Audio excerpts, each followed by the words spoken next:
Hello, this is Ras with Team 4545 League, analyzing the game between Monkey Shark and Cicero. This was played in Team Event 53, Round 4, under 1600 section. So let's take a look and see what happens.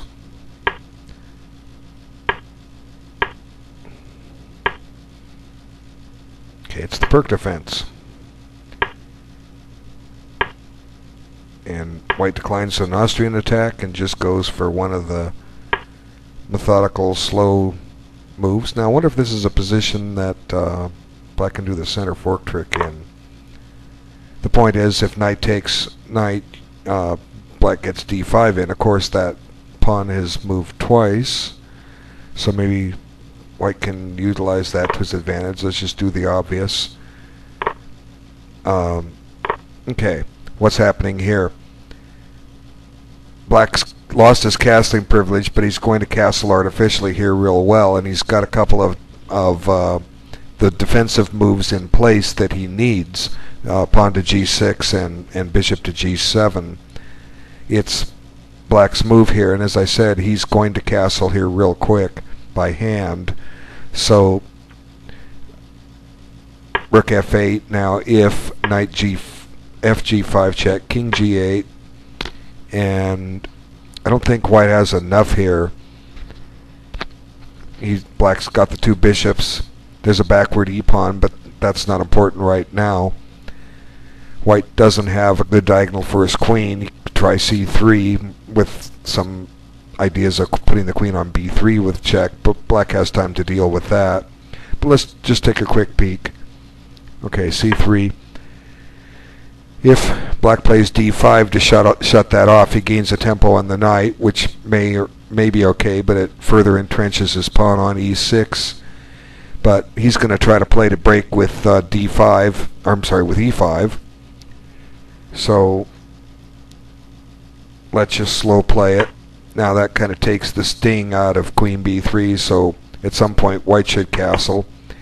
And as I said, black needs to get his development going so they can play e5.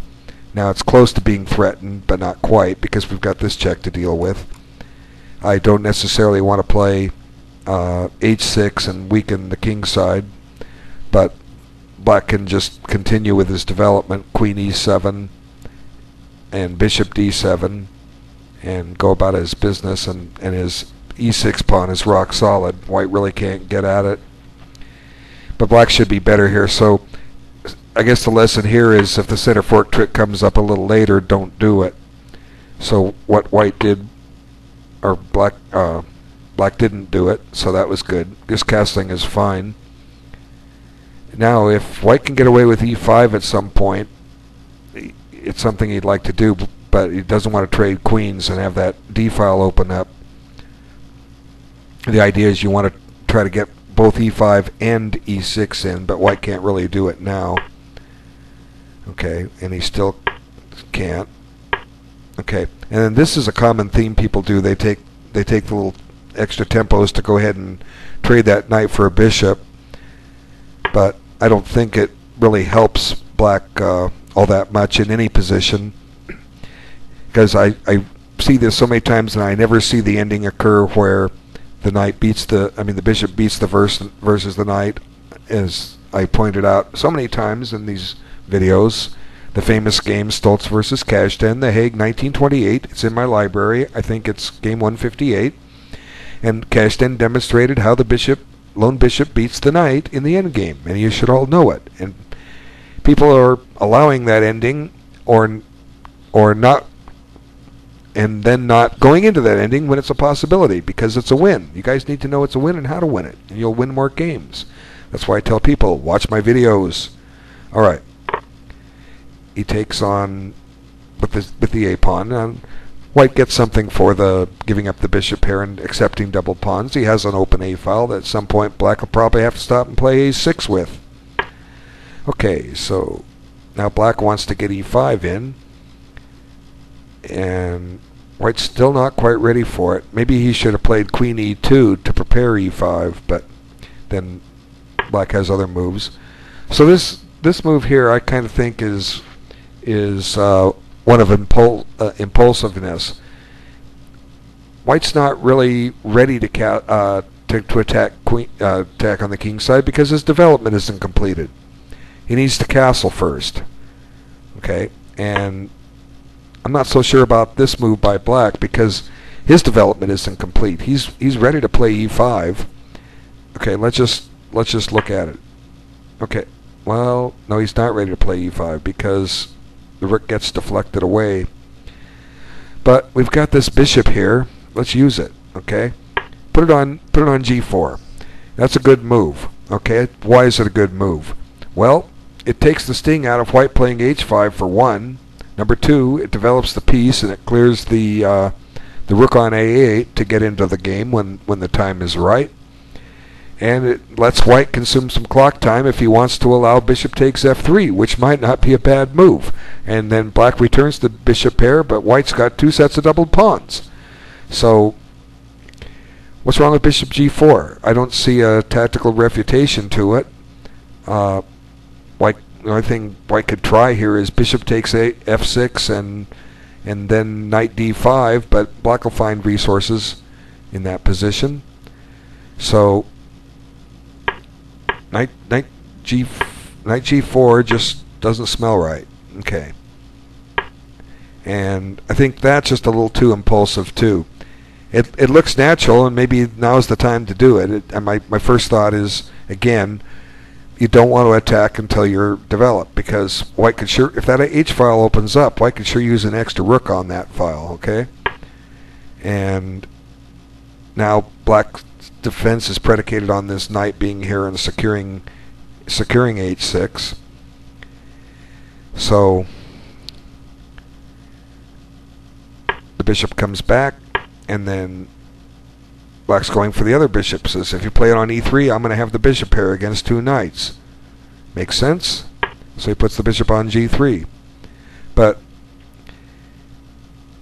okay, black has weakened his king side, but one of the drawbacks here is he's not prepared to take advantage of it. Why hasn't he prepared to take advantage of it? Because his development isn't completed. And now his bishop is in the way of at least the g-pawn advancing, although not sure where the g-pawn goes. You're going to probably want to move the f-pawn up to try to crack black open. But b6 seems a little slow, but I guess he's trying to get the bishop into play, and he doesn't like the squares it has. So now knight h2, was that necessary? It just seemed okay. It just seems odd to move it over to the side of the board like that. I want to do something else. What I've been wanting to do for a long time is just castle, because once you castle, that's out of the way. You're going to do it, castle queenside, that is, and then continue with a plan. So what other kind of active plan would we have? Well, I've given some themes with playing pawn e5, but with the queen on d2, it's most likely going to lead to a queen exchange, and if white's trying to checkmate black, he doesn't want to trade a set or two of pieces plus a queen. You can see everything coming off the board here real quick. Both bishops and both dark squared bishops and the knights on f3 and g4. For instance, like by that I say e5. Okay, so here I'll just play it out so you see it. e5 now takes. See, watch, everything's coming off.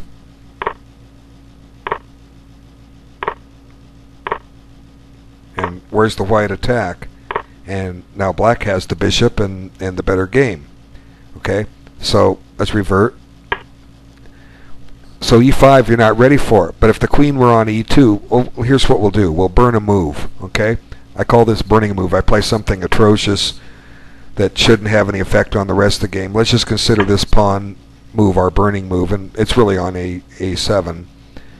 But anyway, now e5. Okay, let's see if we have anything here. Okay, we've cut off a retreat for the knight. We're not threatening it yet, but we could be. So with knight d2, so suppose black makes an exchange.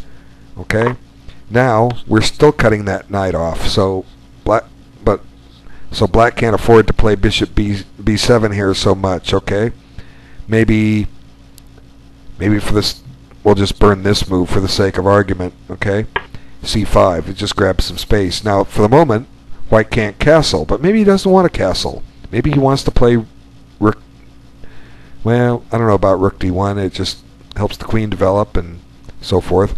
What white's trying to do is get e6 in if he can. I'm not seeing a way to do it. And maybe knight e4. But what we've got to do is try to work on that knight on g4 somehow. It's kind of stuck there. But anyway, I don't want to waste too much time on here. But this is just an idea that why I think the queen belonged on e2 rather than d2, because a thematic move for white to play against Perk defenses to try to break with e5. So anyway, this just gives black a chance to trade pieces, which he declines. And he's finally playing what he needs to play. So let's see. Can white gain anything useful out of this? Okay. Okay, d5. I'm not sold on that right away, although it's not a bad move. I'm thinking, even though we don't have the bishop pair, can we somehow saddle black with a bad bishop? And I'm noticing that bishop on g7 is bad. Look, it's behind a whole bunch of pawns. So how can we do some exchanges here? And I'm not seeing a way to get the black light squared bishop off the board. Okay, let's try knight takes, and then f3. Okay, and the point of this is that the bishop needs to find a new home, and it may go back to d7, because otherwise we might consider d5 with tempo. Now, let's see, we have knight d5, which is a possibility, but then c6 kicks it out. But then we're headed for f5 with the knight, which is a much better square, and if we get double pawns, we get double pawns. So let's see, knight here. Of course, black could go ahead and try for f5 right now, which is similar to what he did. And you got to be careful to see this king isn't castled. If you take on here, if you take on f5, there's a potential discover check, which could be a nuisance. So I don't know. Let's just go back. These are some ideas for the players to look at. But d5, you know, it's certainly not a bad move. But it directly lets black start doing what he wants. And now's a good time maybe to play f3, and I'll show you why. f3, at some point, black's probably going to play f4. Let's just try it here. Well, let him, okay? Go ahead and play bishop f2. Let him take the bishop. He can take the rook, the knight, but let him take the bishop, and I'll show you why. Okay, the position is locked up. The black bishop on g7 is pretty much a prisoner the rest of the game. How does it get out? See that? Doesn't get out. Meanwhile, white has some interesting play here. Okay, the knights work better in locked up positions, and he can start finding some squares for these knights. Okay, I'll give you an example. Okay, I'll just play a fantasy line here, and what I mean by a fantasy line is just a sample line, and it's certainly not forced. Let's just hold the bishop back for a second. Let's bring the queen out, okay? And there's a reason, because I'm going to open up this F file here. Okay, now, let's just suppose black parts with his best piece, okay? He parts with his best piece. Now, look at his bishop. It's horrible, okay? White's got all the winning chances here. He can just come up here and block f3, and you know what an interesting piece to block that with would be? The king. So we're not ready to do that. If black's not careful, white will do it. But just imagine a king there. How can black ever get at it? He can't. And then white shifts his operations over to that A file that black so conveniently opened up for him. So let's just, one drawback with trying to play king e2 here, let's just burn a move and I'll show you. Okay, is that maybe black will sacrifice a pawn just to get a new square here, try to get some activity, and then you don't want to take white will take back with the pawn, and that black squared bishop is never getting in. But anyway, the queen can just sit on f3.